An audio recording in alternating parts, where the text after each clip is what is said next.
Pila ka mga retailers nagpahayag nga magapamirdihan kung sundo ng SRP sa DTI sa pagbaligya sa Noche Buena products. Ini ang gintutukan ni John Sala. Bida ang mga manamit kahanda sa tion sa Noche Buena. Gani para magiya ng mga konsumidor liwat nga nagpagwa sa Noche Buena Price Guide ang Department of Trade and Industry 6.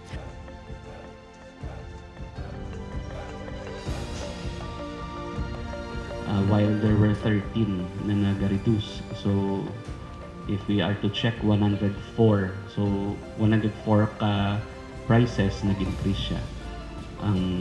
The factors include, of course, the increase in the raw materials. Sa paglibot sa news team sa Iloilo Terminal Market, amo natukiban nga kadamaan sa mga retailer ang wala nagasunod sa SRP sang DTI. Yara sa 3 tubtob 10 pesos nga mas mataas ang ila presyo kung ikumparar sa SRP. Ti kay kung kisa ang panghatag na nila mahal, ti pasakaan man na namon duga madugang lang kami na sang gamay pagit eh. Kung si Manang Ninet Bagani ang pamakuton, posible nga wala na sila sang kita kag mamerdihan kung sundo ng SRP. Damo man ginabayaran namon. Ti kung hindi kami makadugang, gid kami perdigid kami.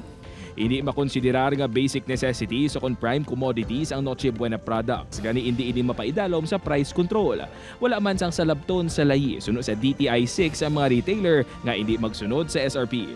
But if ever na may maglapaw sang sa price guide, kindly report it to us so we can raise it to the manufacturers. Upo, kay Romel Porquilla, John Sala. 1 Western Visayas.